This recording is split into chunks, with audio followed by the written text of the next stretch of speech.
যে যুদ্ধটাও একটা নাটক ওয়াকাব আন্দোলনটাকে ভাঙার জন্য। তা যদি না হতো, ধরুন যুদ্ধ পরিস্থিতিতে বিদেশি শত্রুর সঙ্গে যুদ্ধ হচ্ছে, তাহলে আমরা সবাই ইউনিট, নিজেদের মধ্যে যত ঝগড়া থাকতে পারে, তাহলে যুদ্ধ চলাকালীন ভারত সরকার একদিকে পাকিস্তানের মুসলিম ধর্মাবলম্বীদের বিরুদ্ধে যুদ্ধ, যেহেতু একটা মুসলিম কান্ট্রি, আরেকদিকে ভারতের মুসলিম মানুষদেরকে খুন করছে, বুলডেজার দিয়ে বাড়ি ঘর ধ্বংস করে দিচ্ছে, কেটে দিচ্ছে, গাড়ি টেনে ছিঁড়ে দিচ্ছে, পুড়িয়ে দিচ্ছে, বেড়ে দিচ্ছে। তার মানে ভারত সরকার সত্যি সত্যি বিদেশের সঙ্গে যুদ্ধ করছে কিনা এটাও প্রশ্নের। যদি যুদ্ধ করত তাহলে নিজের ভিতরে দেশের মানুষদেরকে হত্যা করতো না।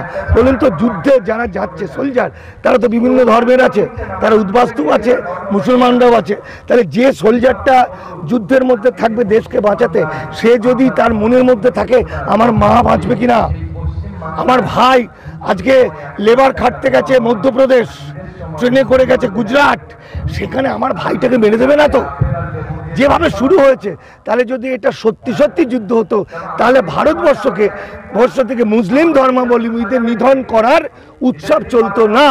ফলে এটা মুসলিম ধর্মাবলম্বীদের নিধন, হিন্দু উদ্বাস্তুদের কৃতদাস করে হিন্দু রাষ্ট্র করার জন্য একটা কৌশল চলছে।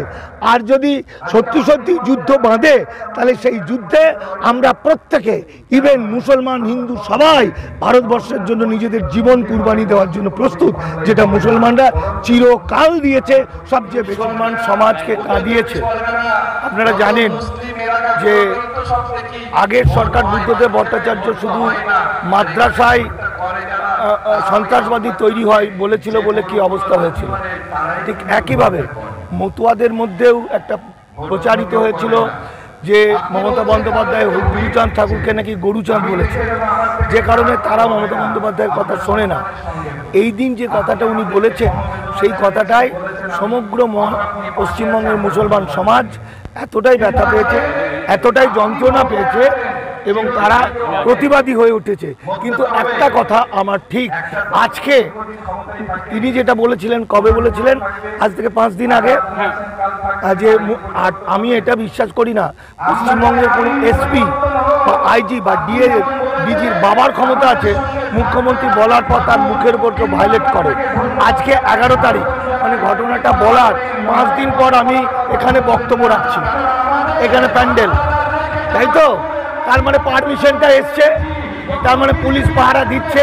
তাহলে এমন হতে পারে মুখ্যমন্ত্রী এটা সংসদীয় রাজনীতি এবং যুক্তরাষ্ট্রীয় কাঠামোতে তিনি তার মতো রাজনীতি করলেন, কৌশল করলেন। আমরা যারা আন্দোলন করছি আমাদেরও আমাদের মতো কৌশল করে আন্দোলন করতে হবে।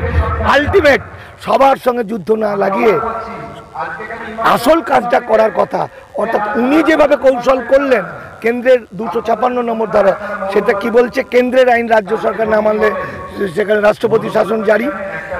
যেদিন মুখ্যমন্ত্রী বললেন তার একদিন আগে রাজ্যপাল বললেন পশ্চিমবঙ্গে ওয়াকফ নিয়ে রাষ্ট্রপতি শাসন জারি করতে হবে, সেই প্রেক্ষিতে মুখ্যমন্ত্রী বললেন। আর আমরা কি করলাম, আমরা আমাদের মতো কৌশলটা পাল্টালাম। কৌশলটা কি, কয়েকদিনের জন্য বন্ধ হলো, তারপর আবার আন্দোলন হলো, এবং এখন তো শুধু মঞ্চে হচ্ছে, মুসলিম ভাইরা আন্দোলন করবে, হতে পারে এটা তার কৌশল, উল্টো থেকে এটাও আন্দোলনকারীদের কৌশল। ফলে এই কৌশল চলতে থাকবে। তারই মাঝে আসল উদ্দেশ্য হলো যে ওয়াকফের নাম করে ইসলাম ধর্মাবলম্বীদের সব কিছু কেড়ে নেওয়া, মানে ধর্মটাকেই বৌদ্ধদের মতো ধর্মের মতো ধ্বংস করে দেওয়া, অর্থাৎ হিন্দু করে নেওয়া, অর্থাৎ তাদের কবরস্থানটা কেড়ে নেওয়া যাতে তারা পোড়ায়, মসজিদটা কেড়ে নেওয়া যাতে তাদের নামাজ পড়তে না পারে, একত্রিত হতে না পারে। এই যে টেকনিক, এই টেকনিকের বিরুদ্ধে আমার কাজ, আমি তো কোনো পলিটিক্যাল দলের নই এবং আমি কোনো বড় নেতাও নই।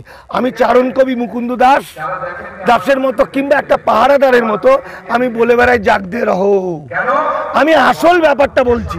আসল ব্যাপারটা হলো এটা, এই যে প্রায় 1200-1300 বছর আগে, 1200-1300 সালে যখন ইসলাম শুরু হয়ে গেছে মক্কা মদিনায়, আরব দুনিয়ায়, সেটা যখন ভারতবর্ষে সেই ইসলামের বাণী এলো, ইসলাম ধর্মগুরুরা ব্যবসাদারদের সঙ্গে সমুদ্রপথে ভারতে এলো, ভারতে তখন আমাদের এই সমাজের হিন্দু নিম্নবর্ণের মানুষদের পশুর চেয়ে অধম করে রেখেছিল এবং সেই মানুষগুলো একেশ্বরবাদের দীক্ষা নিল। ভাবলো ইসলাম মুসলমান হলে তো কোনো জাতপাত নেই, তারা তো এত সম্মান দিচ্ছে, আমাদের ছায়া মানালে তো পাপ হবে না।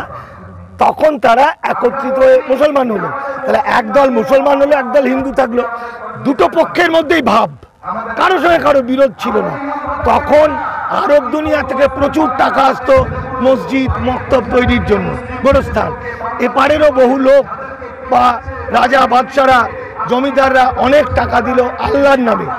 তাহলে ইসলাম মানুষ জানে না, মানুষ কি জানে না, ইসলাম মানে কি? ইসলাম মানে হলো আত্মসমর্পণ। মুসলমান মানে কি? মুসলমান হলো আত্মসমর্পণকারী। কার কাছে আত্মসমর্পণ? আল্লাহর কাছে আত্মসমর্পণ, ভগবানের কাছে আত্মসমর্পণ। ইসলাম আমাদের হিন্দুদের গীতাতে যা বলছে, মুসলিমরাও তাই বলছে। গীতাতে বলছে তুমি কাজ করে যাও, ফলের আশা করো না। আর মুসলমানরা যে কোনো কাজের সঙ্গে বলে যদি ভগবান করায় ইনশাল্লাহ।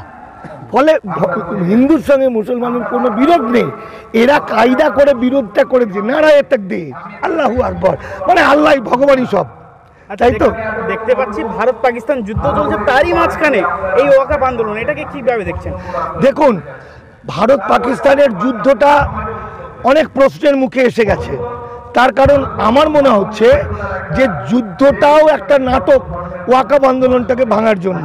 তা যদি না হতো, ধরুন যুদ্ধ পরিস্থিতিতে বিদেশি শত্রুর সঙ্গে যুদ্ধ হচ্ছে, তাহলে আমরা সবাই ইউনিট, নিজেদের মধ্যে যত ঝগড়া থাকতে পারে, তাহলে যুদ্ধ চলাকালীন ভারত সরকার একদিকে পাকিস্তানের মুসলিম ধর্মাবলম্বীদের বিরুদ্ধে যুদ্ধ, যেহেতু এটা মুসলিম কান্ট্রি, আরেকদিকে ভারতের মুসলিম মানুষদেরকে খুন করছে, বুলডেজার দিয়ে বাড়ি ঘর ধ্বংস করে দিচ্ছে, কেটে দিচ্ছে, গাড়ি টেনে ছিঁড়ে দিচ্ছে, পুড়িয়ে দিচ্ছে, মেরে দিচ্ছে। তার মানে ভারত সরকার সত্যি সত্যি বিদেশের সঙ্গে যুদ্ধ করছে কিনা এটাও প্রশ্নের। যদি যুদ্ধ করতো তাহলে নিজের ভিতরে দেশের মানুষদেরকে হত্যা করতো না। বলুন তো, যুদ্ধে যারা যাচ্ছে সোলজার, তারা তো বিভিন্ন ধর্মের আছে, তারা উদ্বাস্তু আছে, মুসলমানরাও আছে। তাহলে যে সোলজারটা যুদ্ধের মধ্যে থাকবে দেশকে বাঁচাতে, সে যদি তার মনের মধ্যে থাকে আমার মা বাঁচবে কিনা, আমার ভাই আজকে লেবার খাটতে গেছে মধ্যপ্রদেশ, ট্রেনে করে গেছে গুজরাট, সেখানে আমার ভাইটাকে মেরে দেবে না তো? যেভাবে শুরু হয়েছে, তাহলে যদি এটা সত্যি সত্যি যুদ্ধ হতো, তাহলে ভারতবর্ষ থেকে মুসলিম ধর্মাবলম্বীদের নিধন করার উৎসব চলতো না। ফলে এটা মুসলিম ধর্মাবলম্বীদের নিধন, হিন্দু উদ্বাস্তুদের কৃতদাস করে হিন্দু রাষ্ট্র করার জন্য একটা কৌশল চলছে। আর যদি সত্যি সত্যি যুদ্ধ বাঁধে, তাহলে সেই যুদ্ধে আমরা প্রত্যেকে, ইভেন মুসলমান হিন্দু সবাই ভারতবর্ষের জন্য নিজেদের জীবন কুরবানি দেওয়ার জন্য প্রস্তুত, যেটা মুসলমানরা চিরকাল দিয়েছে, সবচেয়ে বেশি দিয়েছে। ফলে এই টোটাল ব্যাপারটা ঘেঁটে আছে। তারই মাঝে মুসলিমদের অনেক কৌশল করে, অনেক বুদ্ধি খাটিয়ে, পরিকল্পনা মাফিক এত বড় একটা যুদ্ধ তার মধ্যে এগোতে এবং লড়াইটা করতে হবে। কারো বিরুদ্ধে রাগ করে বা কেউ একটা ভোটে দাঁড়ানোর জন্য এরম আন্দোলন নয়, এটা অনেক বড় আন্দোলন, যেখানে মুসলমানদের অস্তিত্ব থাকবে কি থাকবে না তার আন্দোলন। ফলে সেই আন্দোলন আমি বিশ্বাস করি, যেহেতু মুসলমানদের জন্মটাই আল্লাহর কাছে সমর্পণ করা, তাই মুসলমানরা আল্লাহ ছাড়া কাউকে পুজো করে না, তারা আল্লাহকেই একমাত্র মনে করে। বলে আল্লাহর সম্পত্তি রক্ষা করার জন্য এরা পারে না, পৃথিবীতে এমন কাজ নেই। যদি ইচ্ছা হয়, যদি সেরকম সিচুয়েশন আছে, এরা 20,000, 50,000, লাখ লাখ লোক দাঁড়িয়ে পড়বে আল্লাহর সম্পত্তিকে রক্ষা করে জন্য, গুলি করো। ফলে এই আন্দোলন সাকসেস হবেই। আর হিন্দু উদ্বাস্তুরা যারা আইনত কৃতদাস হয়েছে, তারা যদি নিজেদের ভুলটাকে বুঝে মুসলমানদেরকে ভাই বলতে পারে, তাহলে মুসলমানরা এদেরকেও বাঁচাবে।